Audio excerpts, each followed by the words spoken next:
سمي في السماء بأحمد وفي الأرضين بأبي القاسم محمد. اللهم صل على محمد وعلى أهل بيته الطيبين الطاهرين الذين أذهب الله عنهم الرجس وطهرهم تطهيرا. اللهم صل على محمد واللعن الأبدي على أعدائهم أجمعين. أما بعد فقال الله الحكيم بسم الله الرحمن الرحيم فاجتنبوا قول الزور. درود بھیجیے محمد وآل محمد پر. اللہم صلی علی محمد وآل محمد. گناہان کبیرہ میں ایک اہم گناہ وہ غلط بیانی اور جھوٹ ہے. جو جھوٹ بولنے والے پر اللہ تعالیٰ نے قرآن میں لعنت بھیجی ہے. اس آیے کریمہ کو جو ہم کئی ہفتوں سے جس کی تلاوت کر رہے ہیں، اس کو گانے کے اوپر بھی محمول کیا گیا ہے. بعض روایات میں ہے فاجتنبوا قول الزور، غلط جھوٹی بات سے گریز کرو. بعض روایات میں ہے اس سے مراد گانا ہے. یہ لفظ زور کے علاوہ کذب، کاف زے اور باب بے کی صورت میں درجنوں روایات اور آیات میں اس فعل حرام سے، گناہ کبیرہ سے منع کیا گیا ہے. ایک مرتبہ بندہ جان بوجھ کے جھوٹ بولے ان صورتوں کے علاوہ جہاں ہم نے بیان کیا کہ جھوٹ بولنا جائز ہے، بلکہ بعض اوقات ضروری ہو جاتا ہے. دو بندوں میں صلح کرانے کی خاطر، کسی کو بہت بڑے مالی نقصان سے بچانے کی خاطر، جانی نقصان سے بچانے کی خاطر، ان جائز صورتوں کے علاوہ جھوٹ بولنا گناہ کبیرہ ہے. اور اسی ذیل میں پھر قسم کی بحث آئی تھی. یہ بہت مبتلا بہا مسئلہ ہے. مبتلا بہا یعنی وہ مسئلہ جس سے اکثر لوگوں کو، مومنین کو واسطہ پڑتا ہے. یہ قسم بہت مبتلا بہا وہ مسئلہ ہے. بندے کو ایک تو یہ بتایا گیا کہ کون سی قسم کھانی چاہیے، کون سی قسم نہیں کھانی چاہیے. یعنی مستحب اور واجب جو قسم ہیں ان کے علاوہ باقی قسم یا مکروہ ہیں یا حرام ہیں، یہ بیان کیا جا چکا. قسم کی جس کے ذریعے انسان کسی عدالت میں مدعی کو بے دخل کر سکتا ہے، وہ قسم صرف اسم جلالہ کی ہے. اللہ کی قسم یا اللہ کی ان صفات کی قسم جو اللہ کی ذات کے ساتھ مخصوص ہیں، غیر خدا میں وہ صفات نہیں پائی جاتی. وہ قسم واللہ ہے، باللہ ہے، تاللہ ہے. باقی چیزوں کی قسم، محترم مقدس چیزوں کی قسم حرام نہیں ہے لیکن بے اثر ہے. بے اثر. آپ کے پاس کوئی موبائل ہو اور کہے کہ یہ موبائل میرا ہے، آپ نے اٹھا لیا ہے میری اجازت کے بغیر، اس کے پاس گواہ نہیں ہے، تو حاکم شرع یا جج قاضی آپ سے کہتا ہے یہ مدعی کے پاس تو گواہ نہیں ہے، آپ قسم کھائیں کہ یہ میرا اپنا ہے، آپ کا میں نے نہیں اٹھایا. یہ کس صورت میں مدعی بے دخل ہو سکتا ہے؟ اگر اسم جلالہ کی قسم کھائیں گے واللہ باللہ تاللہ، وہ مدعی آپ کا بے دخل ہو جائے گا. لیکن اس کی جگہ آپ اس مقدس مقامات کی، مقدس چیزوں کی قسم کھاتے ہیں. قرآن کی قسم، یہ ہمارے معاشرے میں قرآن پر ہاتھ رکھ کے قسم کھانے کو لفظ اللہ سے بھی جو ہے نا وہ زیادہ وہ سنگین کہیں یا وہ خطرناک سمجھا جاتا ہے. وہ قسم نہیں ہے. اگر جج اس سے کہتا ہے کہ قسم کھاؤ، وہ کہے خدا کی قسم، وہ قرآن کی قسم، علم کی قسم، امام معصوم کی قسم، اپنی جان کی قسم، یہ لوگ کہتے ہیں تمہاری جان کی قسم، عربی کتابوں میں بھی ہے اپنی جان کی قسم، تمہاری جان کی قسم، یہ سب اس طرح کا کھانا جائز ہے، حرام نہیں ہے لیکن فائدہ نہیں ہے. یعنی اس قسم کے ذریعے بندہ جو ہے نا وہ بری الذمہ نہیں ہو سکتا، بری الذمہ نہیں ہو سکتا. لہذا اس قسم سے پتہ ہونا چاہیے کہ جہاں قسم کھانے کا حکم ہے، کس قسم کے نتیجے میں بندہ بچ سکتا ہے، بری الذمہ ہو سکتا ہے، اور جو مدعی ہے وہ بے دخل ہو سکتا ہے. ایک قسم کی بہت سختی سے ممانعت کی گئی ہے، منع کیا گیا ہے. بعض علاقوں میں رواج ہے، ہمارے اپنے علاقے میں گلگت میں یہ رواج ہے، اگر میں غلط کہوں تو دین خدا سے خارج ہو جاؤں، دین اسلام سے خارج ہو جاؤں. مجھے وہ جملہ یاد ہے اپنی زبان کا کہ بھئی اگر میں غلط کہوں تو ایک خدا کو دو کہوں. نعوذ باللہ، یہ قسم جائز نہیں ہے. صرف یہ نہیں کہ بندہ بری الذمہ نہیں ہوگا، ناجائز کام ہے اور اس سے بہت سختی سے روکا گیا ہے، بہت سختی سے روکا گیا ہے. چنانچہ رسول اکرم صلی اللہ علیہ وآلہ وسلم سے منقول ہے، اللہم صلی اللہ محمد وآل محمد، انہو سمع رجلا یقول، ان حضرت نے ایک شخص کو ان الفاظ میں قسم کھاتے ہوئے سنا، انا بریء من دین محمد، میں اگر غلط کہوں تو دین محمد سے میرا کوئی تعلق نہ رہے.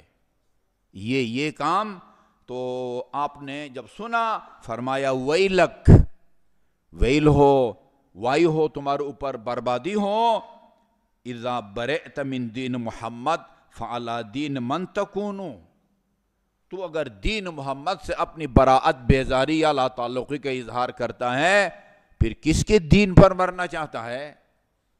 حرام ہے. یہ اس طرح کا قسم کھانا جو ہے نا وہ حرام ہے. دیا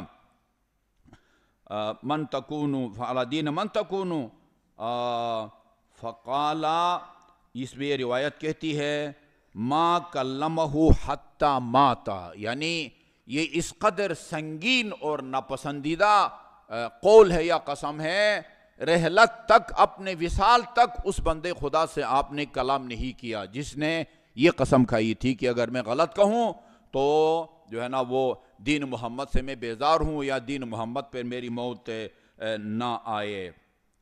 اسی طرح امام جعفر صادق علیہ السلام کا فرمان ہے، یا یونس، اللہم صلی اللہ علی محمد وعلم، لا تحلف بالبراءۃ منا. یہ انتہائی قسم، یعنی اس طرح کے کام ہوتے تھے تو رسول خدا اور ائمہ اہل بیت لوگوں کو روکتے تھے. لا تحلف بالبراءۃ منا، ہم سے براءت، بیزاری یا لا تعلقی کی قسم نہ کھا.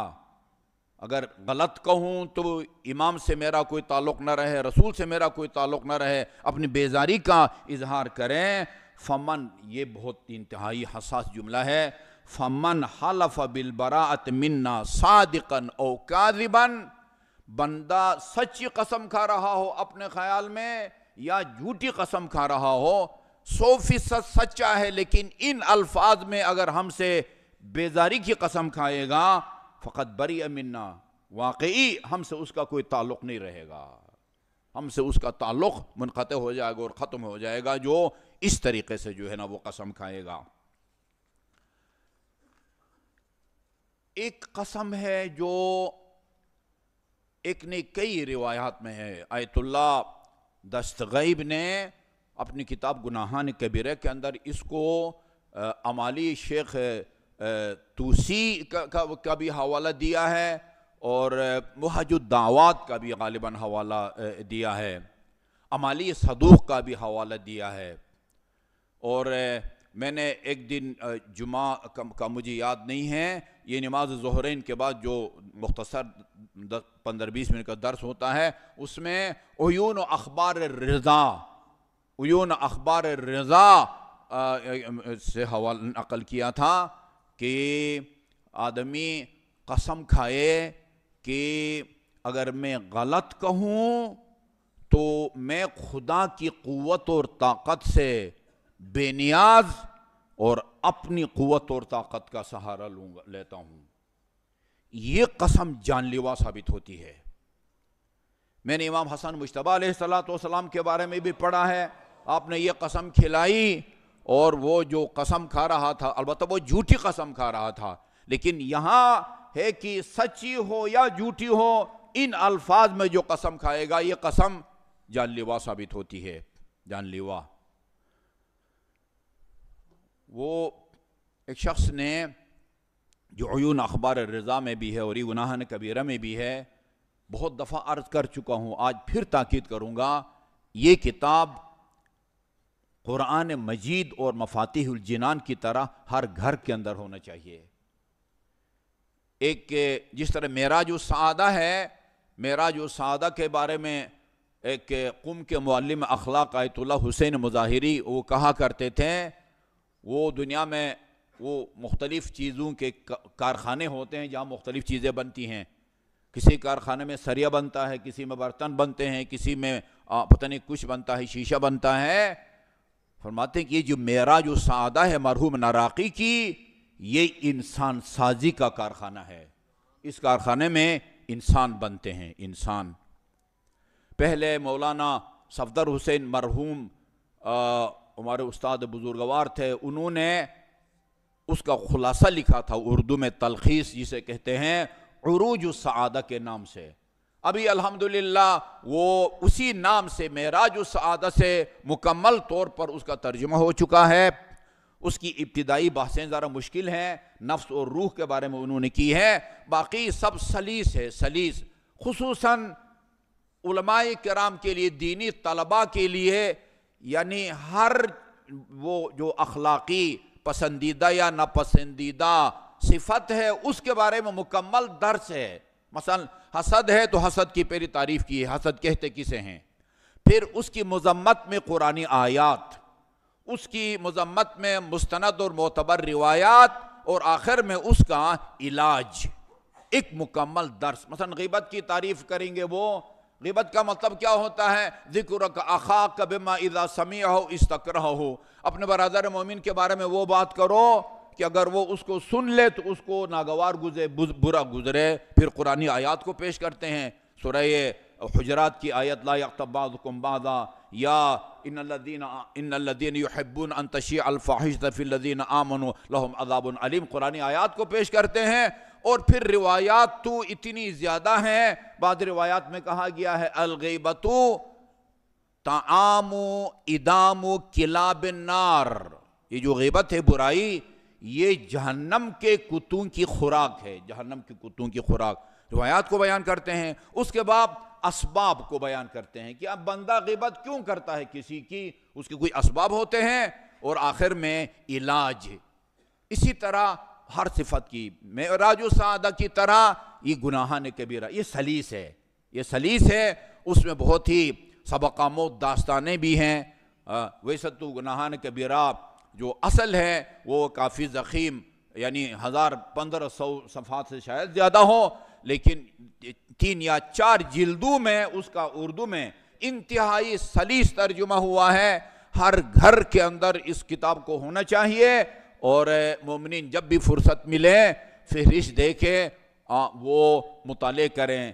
ایسے گناہوں کا، تمام گناہوں کے بارے میں معلومات ہونے چاہیے، خصوصاً وہ گناہ جو روز مرہ میں عام ہے. روز مرہ میں عام ہے. رشوت روز مرہ میں عام ہے. سود خوری روز مرہ میں عام ہے. غیبت روز مرہ میں عام ہے. چغل خوری روز مرہ میں وہ عام ہے. بدگمانی، کوئی گناہ ایسا نہیں ہے جس کو انہوں نے وہاں پر بیان نہ کیا ہو. گناہان کبیرہ عرض کیا، قرآن اور مفاتیح الجنان، یا پہلے تحفۃ العوام جس طرح ہر گھر میں ہوتا تھا، یہ اس گناہان کتاب گناہان کبیرہ، خود گناہان کبیرہ نہیں، کتاب گناہان کبیرہ کو ہر گھر کے اندر ہونا چاہیے. اچھا، انہوں نے بھی اس داستان کو لکھا ہے کہ یہ امام موسیٰ کاظم علیہ السلام کے خلاف بھی اس طرح کی شکایت کی گئی تھی، اور وہی شکایت اور غلط رپورٹ امام موسیٰ کاظم علیہ السلام کی شہادت کی سبب بنی، اور اپنے کسی کوئی وہ بھتیجا لگتا تھا رشتے میں، جس نے امام موسیٰ کاظم علیہ السلام کے خلاف خلیفہ وقت کے پاس جا کے شکایت لگائی کہ ان کے پاس بہت سارے علاقوں سے مال جمع ہو رہا ہے، حقوق شرعیہ لوگ جا رہے ہیں، لوگوں کی بیعت لے رہے ہیں، اور عنقریب یہ آپ کے خلاف قیام کرنے والے ہیں، آپ کا تختہ الٹنے والے ہیں۔ اسی طرح کی شکایت امام رضا کے خلاف کی، اس کے پاس جا کے منصور دیوانقی کے پاس مدینے سے بلایا اس سے ظالم اور صفاق نے امام رضا علیہ السلام کو۔ عیون اخبار رضا میں بہت تفصیل کے ساتھ یہ روایت ہے جو میں نے دوپہر کے درس میں بیان کیا تھا، یہاں انہوں نے بہت خلاصہ لکھا ہے۔ ایک تو توہین کی اس ملعون نے، امام رضا علیہ السلام کی توہین کی، اور پھر آپ نے جاتے وقت یہ دعا بھی پڑھی۔ بعد میں وہ اس جھوٹے کو قسم کھلانے کے بعد اور اس کی حالات قد کے بعد، اور ربیع کہتا ہے امام علیہ السلام سے، مولا جاتے وقت آپ کے لب ہل رہے تھے، یہ بتائیں کون سی دعا آپ پڑھ رہے تھے؟ فرمایا میں یہ دعا پڑھ رہا تھا، یا عدتی عند شدتی ویا غوثی عند قربتی احرسنی بعینک التی لا تنام وکنفنی برکنک الذی لا یرام۔ یہ میں دعا پڑھ رہا تھا۔ اچھا، یہ دعا پڑھی آپ نے، اور پھر اس سے کہا کہ یہ مجھے رپورٹ ملی ہے، شکایت ملی ہے، آپ کے پاس جو ہے نا لوگ اپنا حقوق شرعی جمع کرا رہے ہیں، مالیات جمع کر رہے ہیں، اور اب میرے خلاف وہ تحریک کا آغاز کرنے والے ہیں۔ امام نے فرمایا نہیں، یہ کسی نے آپ کو غلط بات بتائی ہے۔ وہ شاکی جس نے چغلخوری کی تھی اس کو بلایا، یہ گواہ ہے، اور اس کا کہنا ہے کہ آپ نے خود اس کو بھی دعوت دی ہے کہ میری بیعت کرو، یعنی امام رضا علیہ السلام کی۔ اچھا، آپ نے فرمایا اسے کہیں کہ پھر قسم کھائے۔ ہاں کیا تھا؟ نہیں، یہ کوئی بھتیجا نہیں تھا۔ اچھا جی، تو وہ قسم کھائی۔ وہ حاجب نے کہا کہ اچھا بھائی تم قسم کھاؤ کہ امام علیہ السلام وہ اس طرح کے جو ہے نا وہ اقدام کرنے والے ہیں، یا پتہ نہیں حکومت کے خلاف تحریک چلانے والے ہیں، پتہ نہیں وہ ریلی نکالنے والے ہیں۔ تو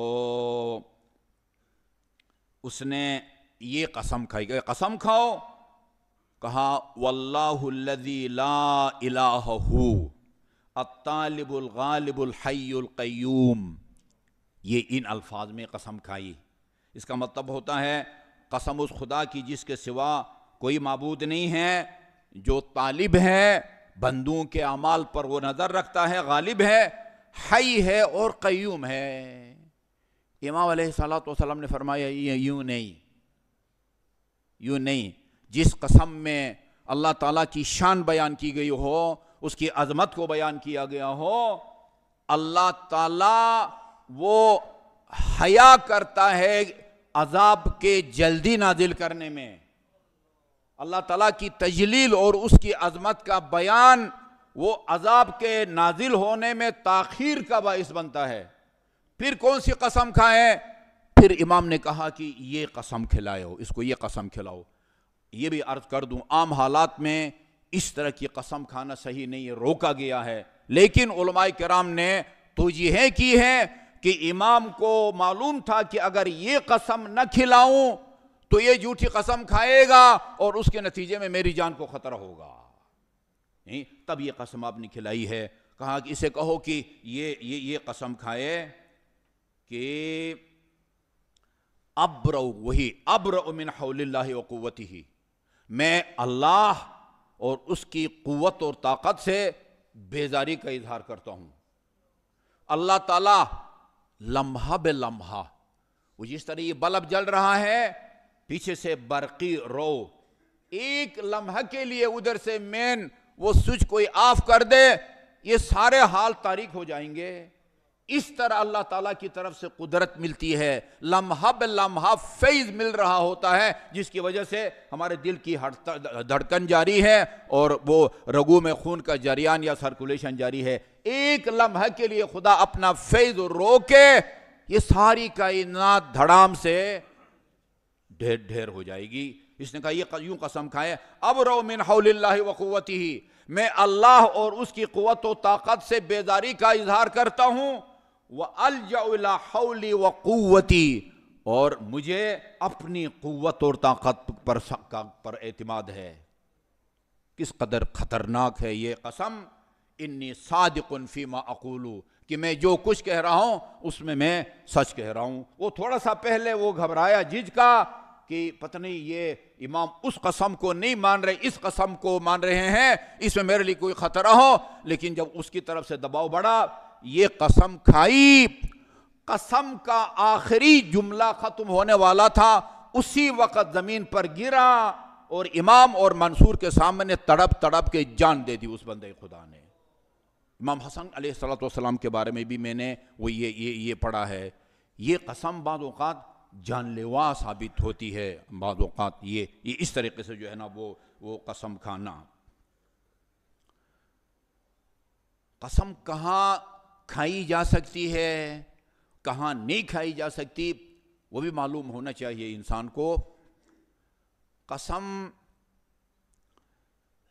کسی واجب کو بجا لانے کی قسم آپ کھا سکتے ہیں، اگرچہ قسم کے بغیر بھی اس واجب کام کو بجا لانا آپ کے لیے وہ ضروری ہو جاتا ہے، لیکن اس کے باوجود قسم کا کیا فائدہ ہے، وہ فائدہ بھی عرض کرتا ہوں۔ آپ قسم کھاتے ہیں کہ میں صبح کی نماز قضا نہیں کروں گا، ٹھیک ہے جی، اچھا یہ نماز پڑھنا اپنے مقرر وقت میں یہ لازم ہو جاتا ہے، کیا قسم کھانے سے پہلے صبح کی نماز طلوع آفتاب سے پڑھنا واجب نہیں ہے نا؟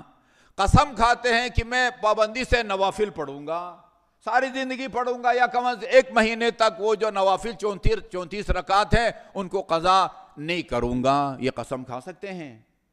اس قسم کا فائدہ یہ ہے یا کہیں نقصان یہ ہے کہ اگر آپ قسم نہیں کھائیں گے اور صبح کی نماز آپ کی ترک ہو جاتی ہے، چاہے نیند کی وجہ سے ترک ہو یا جان بوجھ کے، آپ کے ذمہ کوئی کفارہ نہیں ہے، لیکن قسم کھائیں اور پھر نماز ترک ہو جائے تو پھر آپ کو قسم کی مخالفت کا کفارہ دینا پڑتا ہے۔ مستحب کام نوافل، جی وہ غدیر کی تاریخ آنے والی ہے 18 ذی الحج، اس میں روزہ رکھوں گا، قسم کھائی ہے، اگر قسم کھائی ہے شرعی عذر نہ ہو، جی شرعی عذر نہ ہو، ایک ناگزیر سفر پیش آئے غدیر کے دن، تو پھر تو آپ عمل نہیں کر سکیں گے۔ ہاں البتہ وہ بندہ نظر مانے تو وہ ایک الگ بات ہوتی ہے کہ میں اس دن رکھوں گا، تو یہ قسم صحیح ہے کہ میں واجب کو بجا لاؤں گا، مستحب کو بجا لاؤں گا۔ مخالفت کریں گے تو آپ کو اس کا کفارہ بھی دینا ہوگا۔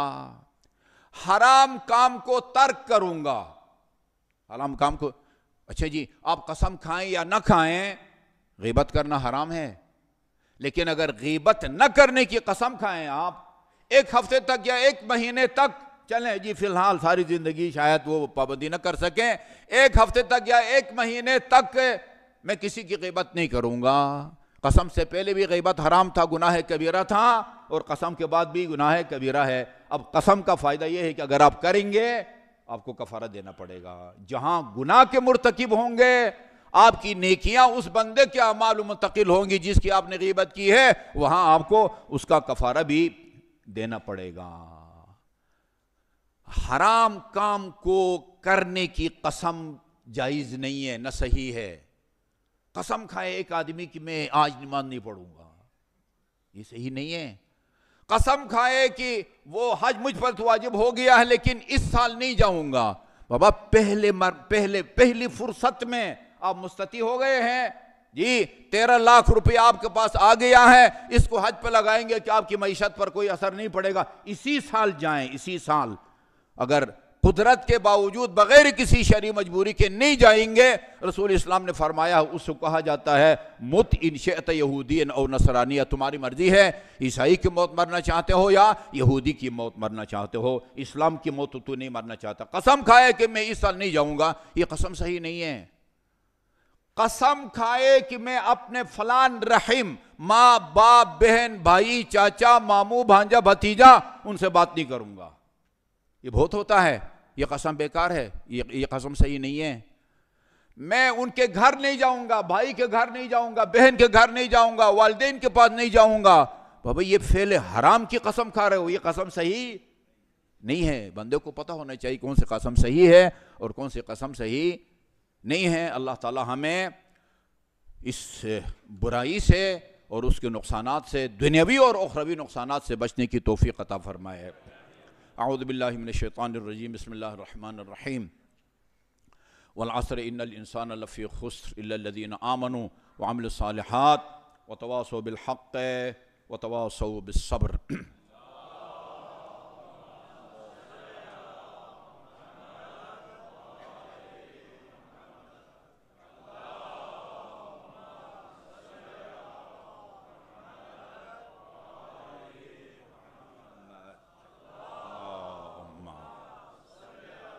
صلی اللہ وآلہ محمد۔ اعوذ باللہ من الشیطان الرجیم، بسم اللہ الرحمن الرحیم۔ الحمدللہ رب العالمین والصلاة والسلام علی خیر خلقہ محمد وآلہ الطیبین الطاہرین، ولا سیما علی ابن عمہ امیر المؤمنین علی بن ابی طالب علیہ الصلاة والسلام، وعلی ابنتہ الصدیقۃ الطاہرہ فاطمۃ الزہراء سیدۃ نساء العالمین، وعلى سبطيه الحسن والحسين سيدي شباب أهل الجنة، وعلى علي بن الحسين زين العابدين، ومحمد بن علي الباقر، وجعفر بن محمد الصادق، وموسى بن جعفر الكاظم، وعلي بن موسى الرضا، ومحمد بن علي التقي، وعلي بن محمد النقي، والحسن بن علي العسكري، والخلف الحجة المهدي المنتظر، اللهم عجل فرج وسهل مخرجه ليملأ الأرض قسطا وعدلا كما ملئت ظلما وجورا، واللعن الأبدي على أعدائهم أجمعين، أما بعد، فقال الله الحكيم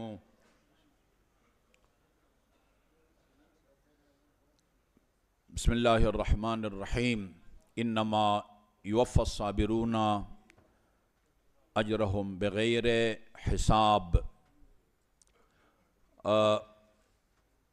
مومنین کرام، آپ کو یاد ہے ہماری روایت ہے یا رسم کہیں کہ جمعہ کے دن یا اس کے قریب کی تاریخوں میں، جمعہ سے پہلے یا بعد میں، اگر کسی معصوم یا شخصیت کی، ہستی کی ولادت یا شہادت ہو، ہم اس کا ذکر کرتے ہیں۔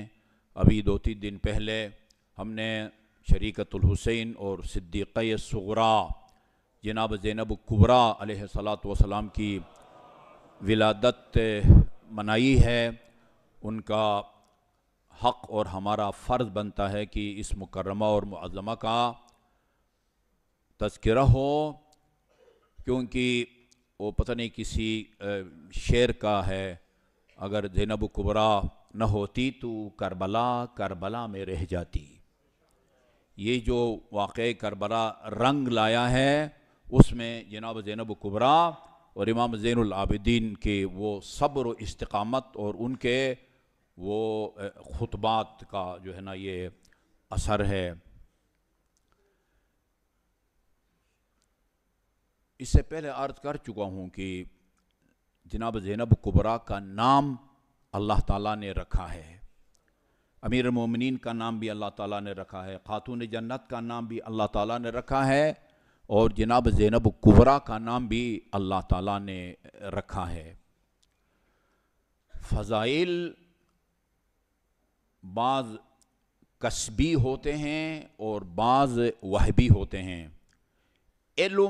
حصول علم کا عام طریقہ یہ ہے کہ بندہ، اس کا ذہن خالی ہوتا ہے۔ قرآن میں اللہ نے بھی فرمایا ہے، والذی اخرجکم من بطون امہاتکم لا تعلمون شیئا، تم جب ماں کے پیٹ سے باہر آئے تمہارا ذہن خالی تھا، تمہیں کچھ پتہ نہیں تھا، پھر اللہ تعالیٰ نے تمہیں حصول علم کے اوزار دیے، فجعل لکم السمع والابصار والافئدہ، اس نے تمہیں کان دیے تاکہ سن کے استفادہ کرو، اور آنکھیں دی تاکہ پڑھ کے استفادہ کرو، دل دیا جو پڑھا ہے اس کو آپ محفوظ رکھیں۔ یہ عام حصول علم کا وہ طریقہ کار ہے، لیکن قدرت نے غیر معمولی ذرائع بھی رکھے ہیں حصول علم کے، غیر معمولی ذرائع، غیبی ذرائع بھی آپ کہہ سکتے ہیں ان کو۔ یہ رسول خدا کی حدیث ہے، غالباً اہل سنت کی کتب احادیث میں ملتا ہے، من اخلص للہ 40 صباحا جرت الحکمت من قلبہ علی لسانہ۔ علم عام طور پر باہر سے جاتا ہے، استاد بولتا ہے یا کتاب میں آپ مطالعے کرتے ہیں اور پھر وہ آنکھوں کے ذریعے، کان کے ذریعے علم آپ کے دل و دماغ میں منتقل ہوتا ہے۔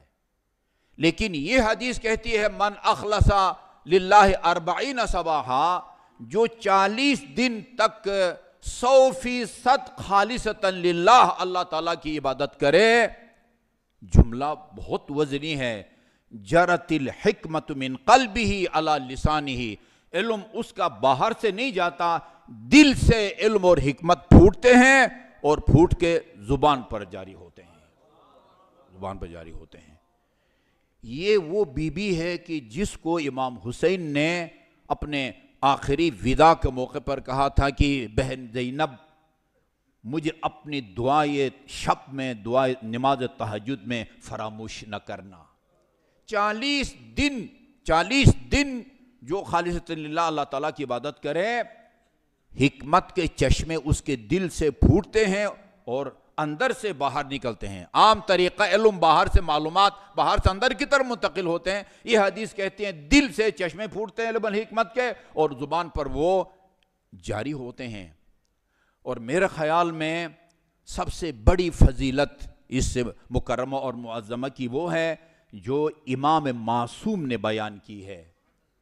یہ ہمیں پتہ ہے کہ یہ یعنی پنجتن پاک کی طرح 4 معصومین میں یہ شامل نہیں ہے، آیے تطہیر جن ہستیوں پر نازل ہوئی ہے ان میں یہ شامل نہیں ہیں، لیکن کیا ان کا مقام تھا خدا کی بارگاہ میں؟ خود خاتون جنت نہ امام تھی نہ نبی تھی، معصومہ تھی، وہ معصومہ تھی۔ آیے تطہیر جن افراد پر نازل ہوئی ہے ان میں خاتون جنت یقیناً شامل ہے، یہ اس طرح 4 معصومین میں شامل نہیں ہے۔ اس دن میں نے میلاد میں ایک جملہ کہا تھا، اس کائنات میں 3 ہستیاں ایسی ہیں جن کا والد گرامی بھی معصوم اور والدہ بھی معصوم، اور وہ امام حسن اور امام حسین اور جناب زینب کبریٰ ہے۔ اس کے علاوہ دنیا میں آدم سے لے کر امام زمان تک کوئی ایسا مرد یا عورت نہیں دکھا سکتے کہ جس کی ماں بھی معصومہ ہو اور باپ بھی معصوم ہو۔ خود امام حسن اور حسین خود بھی معصوم، ماں بھی معصوم اور باپ بھی معصوم۔ یہ مکرمہ بھی ایسی ہیں کہ ماں بھی معصومہ جی اور باپ بھی معصوم عن الخطا۔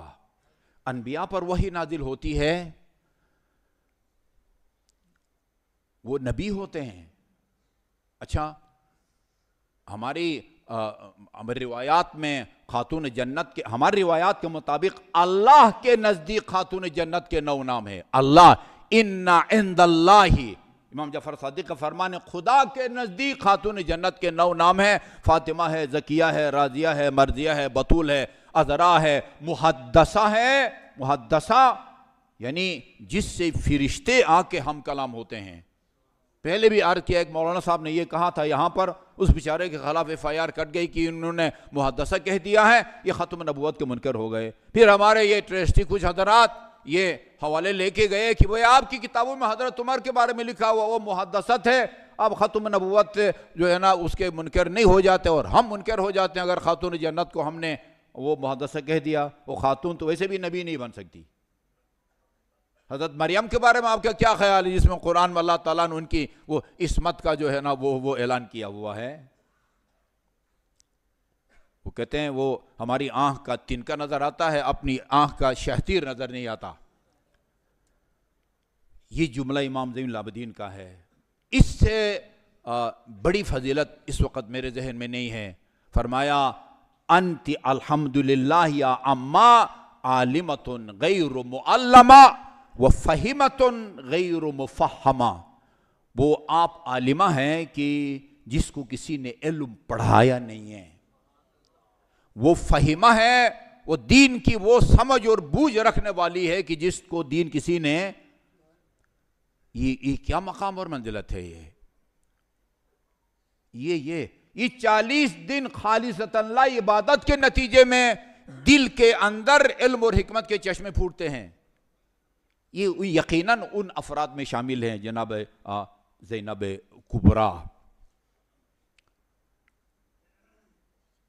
آپ کے فضائل جو ہیں وہ واقع کربلا سے پہلے ملتے ہیں، کچھ ملتے ہیں، لیکن جن آپ کے اقدامات نے یا جن خطبوں نے یا جملوں نے آپ کو فضیلت کا معراج پر پہنچایا ہے، وہ ہمیں وہ فضائل واقع کربلا کے بعد جو ہے نا وہ ہمیں وہ نظر آتے ہیں.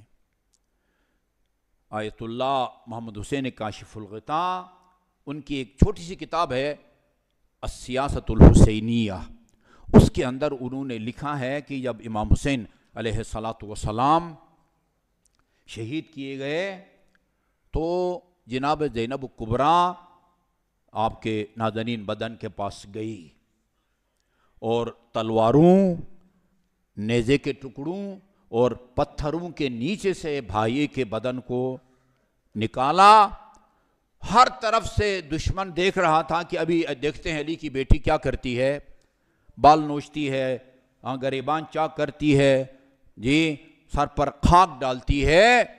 نہیں، ایسا کام نہیں کیا.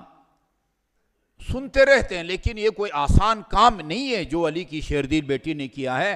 دونوں ہاتھ بھائی کے بدن کے نیچے رکھے اور اللہ سے فریاد کی، اللہم تقبل منا ھذا القربان، خدایا ہماری اس قربانی کو اپنی بارگاہ میں قبول فرما.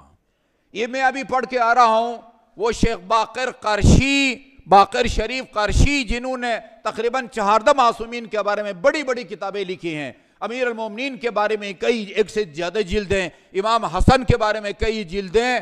نجف کی ایک بہت بڑی شارح ان کے نام سے موسوم ہے. شارح وہ باقر شریف القرشی، انہوں نے یہ لکھا ہے کہ شام غریبان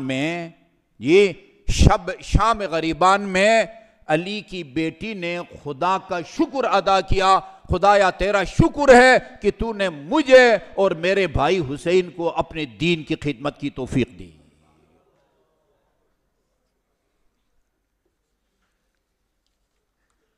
جب تانا دیا ملعون اس نے، ابن زیاد نے کہا الحمدللہ الذی فضحکم.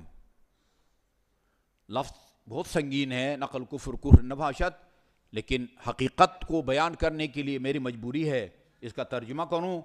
ملعون کہتا خدا کا شکر ہے جس نے آپ لوگوں کو رسوا کیا، وقتلکم، اور قتل کیا. یہ کفر ہے. وَكَذَّبَ أَحْدُوثَتَكُمْ، تمہاری باتوں کو اس نے جھٹلایا. کیا باتیں کرتے تھے یہ جس کو اللہ نے جھٹلایا؟ اس کے جواب میں علی کی شیردل بیٹی نے کہا الحمدللہ الذی اکرمنا بنبیہ، تمام تعریف اس خدا کے لیے ہیں کہ جس نے ہمیں اپنے نبی کے ذریعے عزت اور تکریم سے نوازا.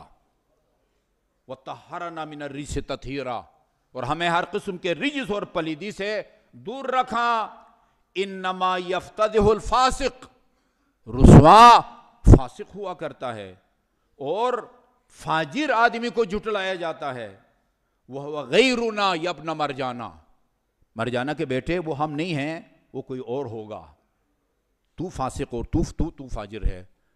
ہم سلام پیش کرتے ہیں اس کربلا کی شیردل خاتون کو. اللہ تعالی ہمیں اس خاتون کے نقش قدم پر چل کے نواسۂ پیغمبر کی اس مشن کو اور آپ کی آواز کو، آپ کے نعروں کو ساری دنیا میں عام کرنے کی توفیق عطا فرمائے.